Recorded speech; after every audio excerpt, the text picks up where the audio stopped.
Welcome to Unit 3 of Writing in the Sciences. In the first 2 weeks of this course, we talked about key principles of effective writing, cutting clutter, and using strong active verbs. This week, we're going to continue our discussion of good writing.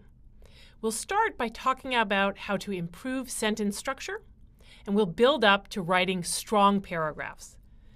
In this first module, I'm going to talk about experimenting with punctuation. This is not a course on grammar or punctuation, but I do want to draw your attention to some key punctuation marks that you may be neglecting in your writing. These are the dash, the colon, the semicolon, and the parentheses. You may have been told somewhere along the way that it's improper to use these punctuation marks in scientific writing, that they are a little too exotic or a little too informal. In fact, these are perfectly fine tools to use in scientific writing if you use them correctly. Pick up a book or a magazine or any source of professional writing and read it carefully. You'll notice that professional writers use these punctuation marks all the time, and that's because they're super handy. They have many excellent uses. In particular, they allow you to vary your sentence structure.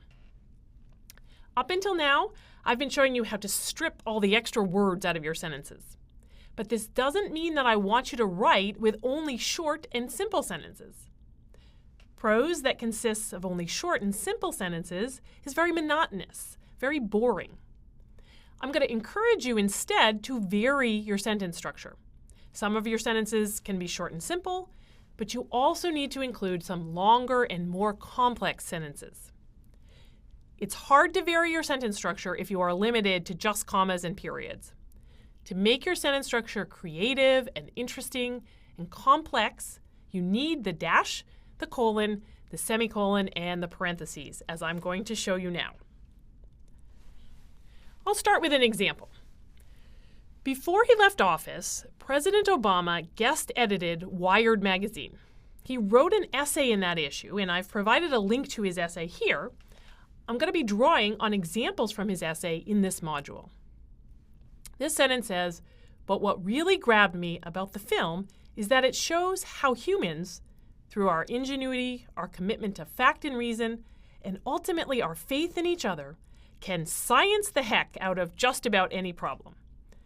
I love that use of science as a verb. We can science the heck out of it.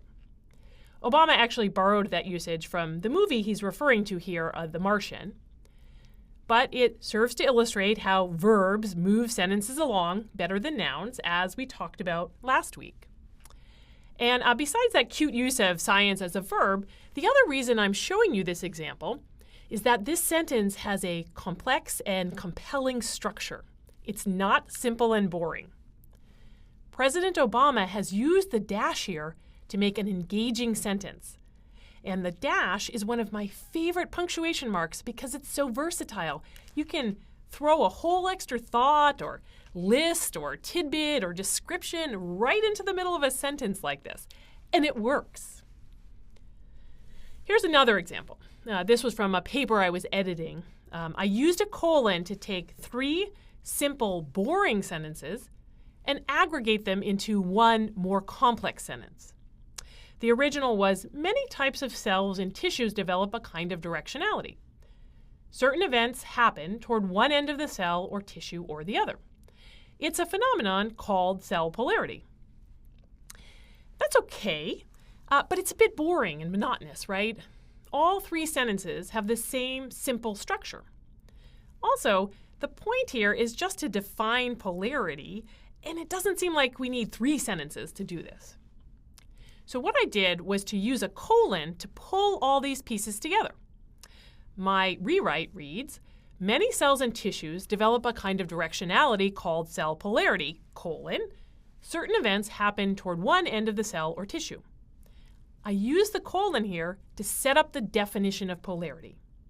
And the sentence is more interesting, efficient, and elegant than the original.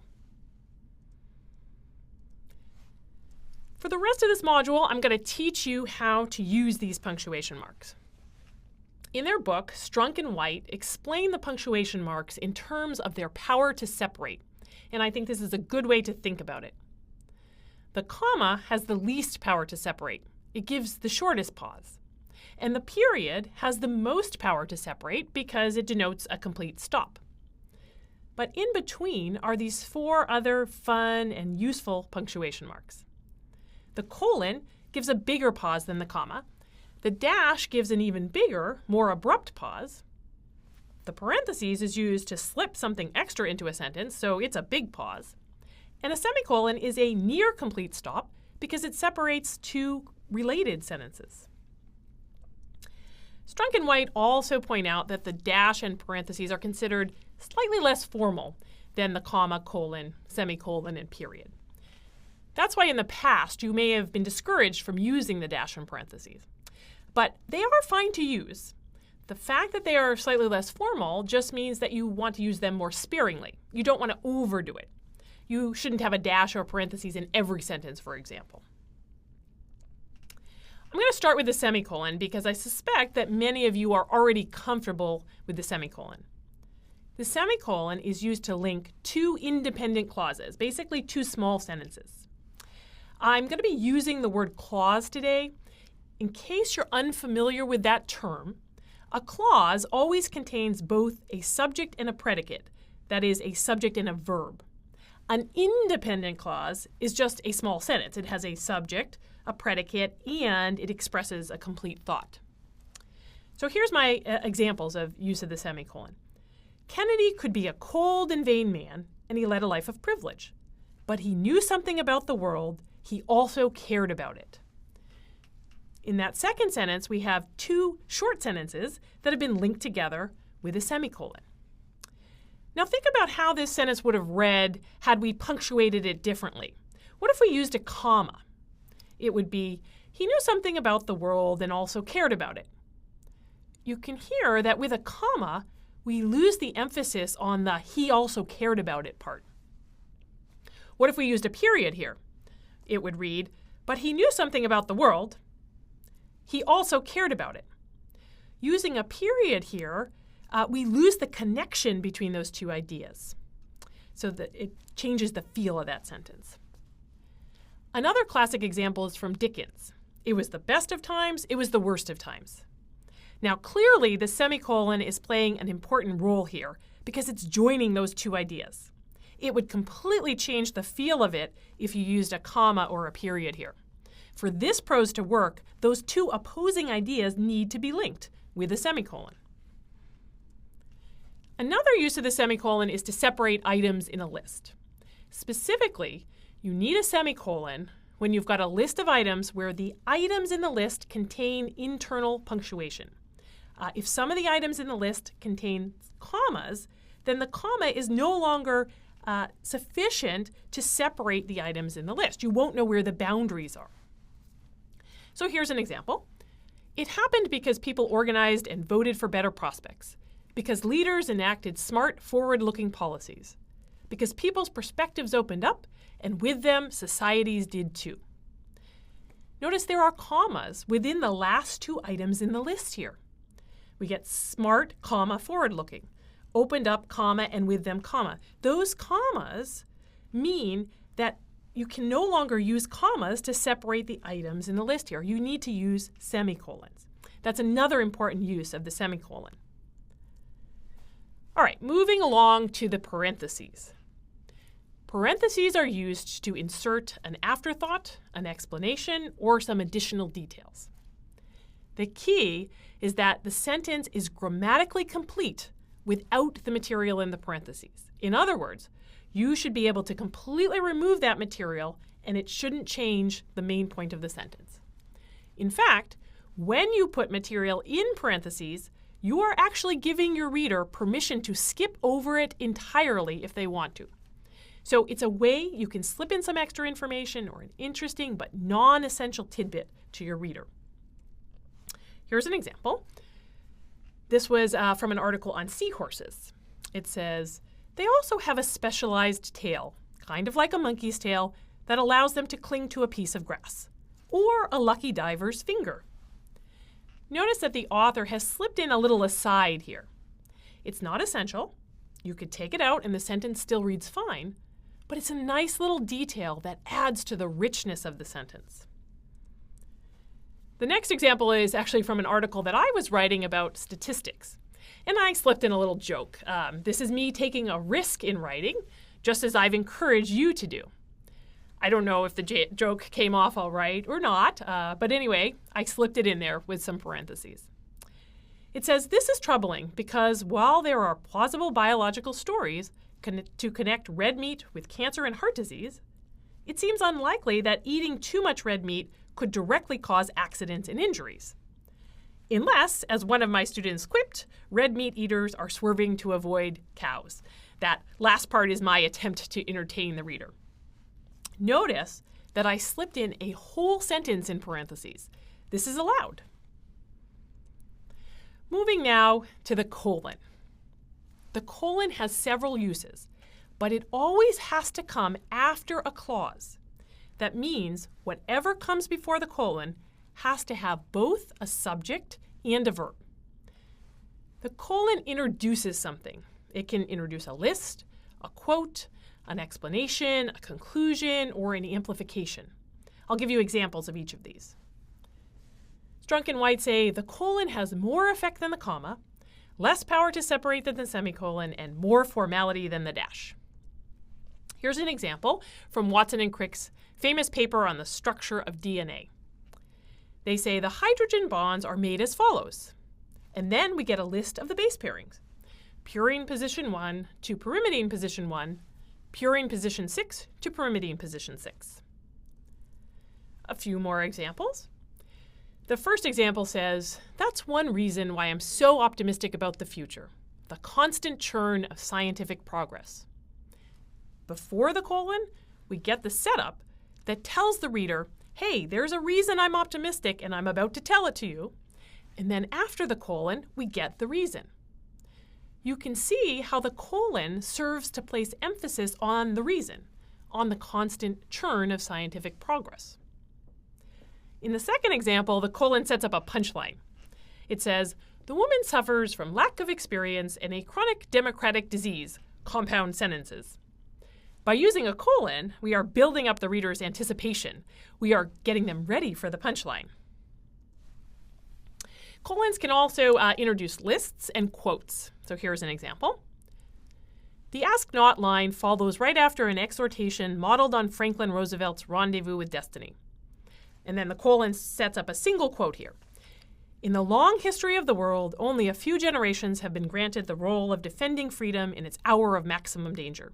I do not shrink from this responsibility. I welcome it. The second sentence, we have a colon that sets up a list of quotes. The note throughout is one of alarm. The trumpet summons us again, the burden of a long twilight struggle, that uncertain balance of terror. I want to point out one other thing here. Notice that in that second sentence, we get exactly 3 quotes from FDR's speech. Now, the author here could have picked 2 examples, or 4 examples, or 5, but he picked 3. When in doubt about how many examples to share, 3 is often a good number. In fact, there's a principle known as the rule of 3s. The rule of 3s says that when it's arbitrary how many examples you present, 3 is a pleasing number. It's enough to make the point, but not so much that it overwhelms the reader. Now, this is just a rule of thumb. It doesn't mean you always have to use 3, but when you're in doubt, default to 3. And I showed you this example earlier. This is an example from President Obama's essay in Wired. And notice that he picked exactly 3 reasons. He could have picked fewer or more, but he defaulted to 3. Okay, one more example. I just want to point out that sometimes what follows after the colon is itself an independent clause, that is a complete sentence. And this looks a lot like when we used a semicolon. We have a situation where on both sides of the punctuation mark, we have a full independent clause. But there is a subtle difference. If you use a colon, you are intending for the second independent clause to amplify or build on the first. So take the example here. Companies use March for the same reason that home sellers use real estate agents. The agent's knowledge and experience is supposed to help the client get the right deal at the right price. Notice that first clause sets up the second one. We are told that a reason is coming, and then we're given the reason. A semicolon wouldn't really work here because we'd lose this setup. So just keep in mind that you can use the colon to set up a complete thought like this. And notice that many publications will actually capitalize the first word of that second clause to let the reader know that it's a complete sentence. So the is capitalized here. I see a lot of misuses of the colon, so I just want to point some of these out. This example says, 2 aspects of alcohol use are related to brain injuries as a factor associated with risk of an injury, such as a motor vehicle crash, and as a factor in TBI, diagnosis, recovery, or survival. You can hear that this sounds funny. The problem is that aspects is a noun. The reader is told that they are about to get a list of aspects, which means the reader is expecting nouns to follow the colon. Instead, the reader gets prepositions, as. This is grammatically incorrect. To correct this, we need to use nouns after the colon. So we could say, 2 aspects of alcohol use are related to brain injuries, its association with risk of injury, and its post-injury influences on diagnosis, recovery, and survival. Association and influences are both nouns. All right, another example of the misuse of the colon. This was actually from an email job announcement I received several years ago, and I thought it was a bit funny because they reversed what comes before and after the colon. They said in one project, we have a nutritionist, a psychologist, statisticians, a computer specialist, and dietitians, colon, a whole range of specialties. Well, of course, that's backwards. We want to set up the list with the colon and then have the list follow. So the correct way of writing this would be, in one project, we have a whole range of specialties, a nutritionist, a psychologist, statisticians, a computer specialist, and dietitians. And I think it's interesting that they have multiple statisticians and multiple dietitians, but only one of each of the others. I think this was a job advertisement for a statistician, actually. Okay, I'm going to end here with my favorite punctuation mark, which is the dash. You can use the dash to add emphasis or to insert an abrupt definition or description. You can essentially drop anything you want in the middle of the sentence by setting it off with dashes, and your reader is okay with it. I think of it almost as a get-out-of-jail-free card, because you can get away with a lot with the dash. You can get out of many jams in writing because it's so versatile. I will warn you, however, that you don't want to overuse the dash, because as I've mentioned, it's considered slightly less formal than the other punctuation marks. And if you overuse it, it also loses its impact. I can remember when I was taking my first journalism class, the instructor told us it was okay to use the dash. And I thought this was just the greatest liberation to be able to write with a dash. So I was using dashes all over the place. And the first assignment I got back had this little note on the top telling me not to use dashes so liberally. So I learned quickly to not overuse the dash. But I do use it when I need it. Strunk and White say a dash is a mark of separation stronger than a comma, less formal than a colon, and more relaxed than parentheses. And they do warn you to use a dash only when a more common mark of punctuation seems inadequate. In other words, reserve this tool for the really tough jobs. Here's a fun example of the dash. This was from an editorial by Thomas Friedman of the New York Times. He happens to be one of my favorite writers, and I think this example has one of the longest insertions of material that I've ever seen between 2 dashes, so I wanted to share it with you. It says, but my fellow Americans, whatever mix of motives led us to create an electoral college majority for Donald Trump to become president, and overlook his lack of preparation, his record of indecent personal behavior, his madcap midnight tweeting, his casual lying about issues like millions of voters casting illegal votes in this election, the purveying of fake news by his national security advisor, his willingness to appoint climate change deniers without even getting a single briefing from the world's greatest climate scientists in the government he'll soon lead, and his cavalier dismissal of the CIA's conclusions about Russian hacking of our election, have no doubt about one thing. We as a country have just done something incredibly reckless. This example illustrates just how amazing the dash is.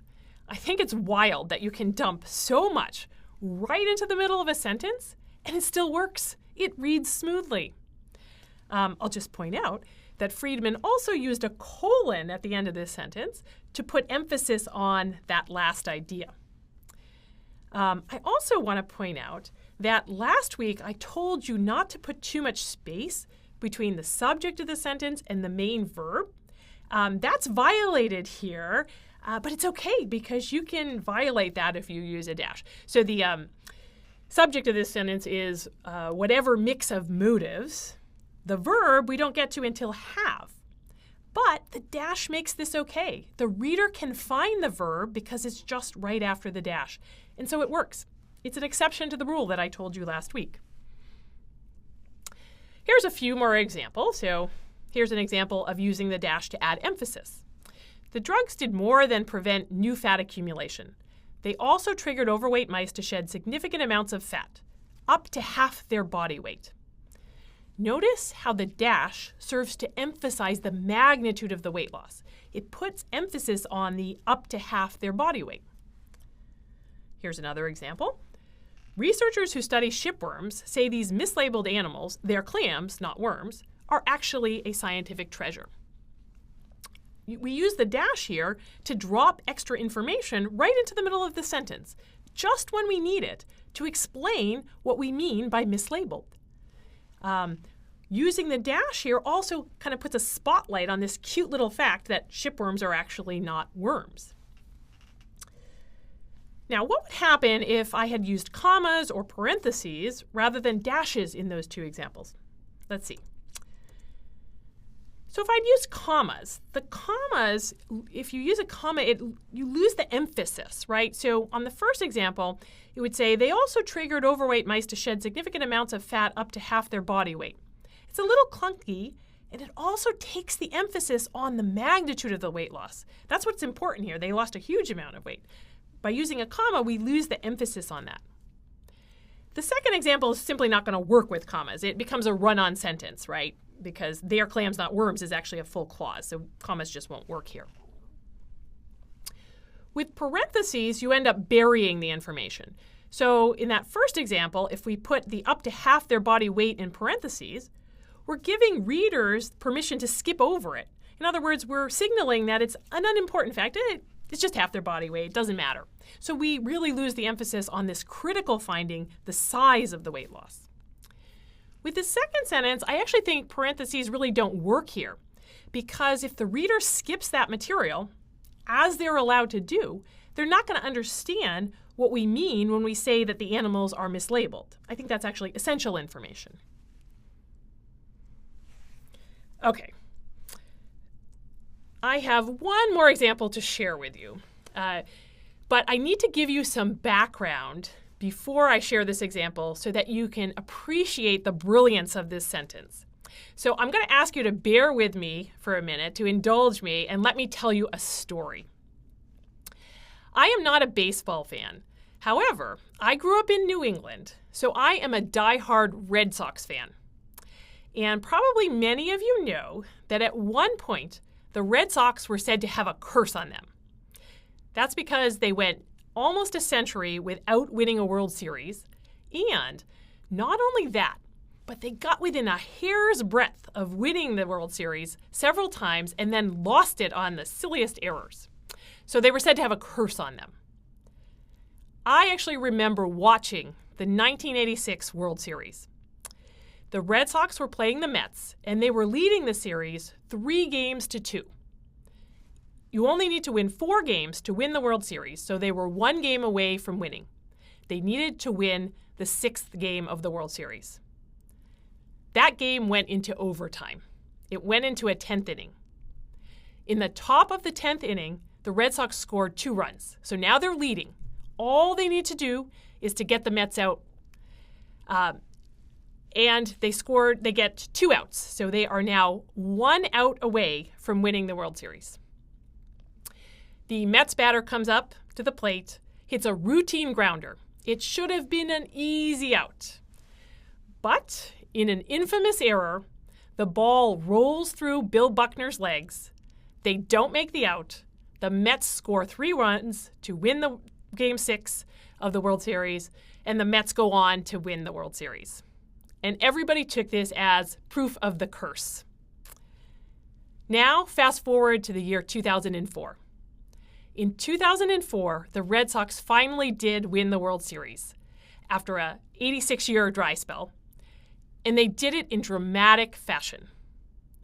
They were down 3 games to the Yankees in the American League Series, and you have to win the American League Series to make it to the World Series. But they came back and won 4 games in a row against the Yankees to make the World Series. And then they won the first 3 games of the World Series against the Cardinals. So now it's the 4th game of the World Series. All they have to do is to win this game, and they will win the World Series.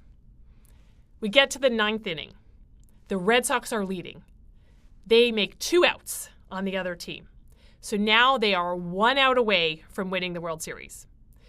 Well, of course, at this point, everybody is waiting for the other shoe to drop. They are just waiting for the curse to rear its head. So the Cardinals batter comes up, hits a routine grounder to the pitcher. The pitcher scoops up the ball, and normally in this situation, the pitcher simply would have thrown the ball to the first baseman and made the out. It's a pretty simple play. But the pitcher knows the whole history of the Red Sox, and he is not taking any chances. He's afraid that if he throws the ball to the first baseman, something wild is going to happen, and they're not going to get the out. So he trots right up to the first baseman and gets as close as he can to him and does this little underhand toss to practically put the baseball into the first baseman's glove. He is not taking any chances that something is going to get messed up. They do get the out. The Red Sox win the World Series. But that moment, when the pitcher decides that he has to go all the way up to the first baseman and practically hand him the ball, that moment encapsulated the entire history of the Red Sox and the entire ethos of the Red Sox. And so that's the setup for this example I'm going to present to you now. So this sentence says, baseball is the only game that's played every day, which is why its season often seems endless, right up to the inning and the out. The little toss over to first base, when wow, it ends. That little toss over to first base that the author is talking about here, that's the image of the pitcher walking up to the first baseman and practically handing him the ball. And that is such a powerful image because of everything that it says about the history of the Red Sox. And it's stuck in there between 2 dashes, which again just shows how amazing the dash is. I don't usually give exact citations for the examples I use, but today, since most of the examples I was using were examples of good writing, of good use of punctuation, I just want to acknowledge the various authors from which I pulled those examples here.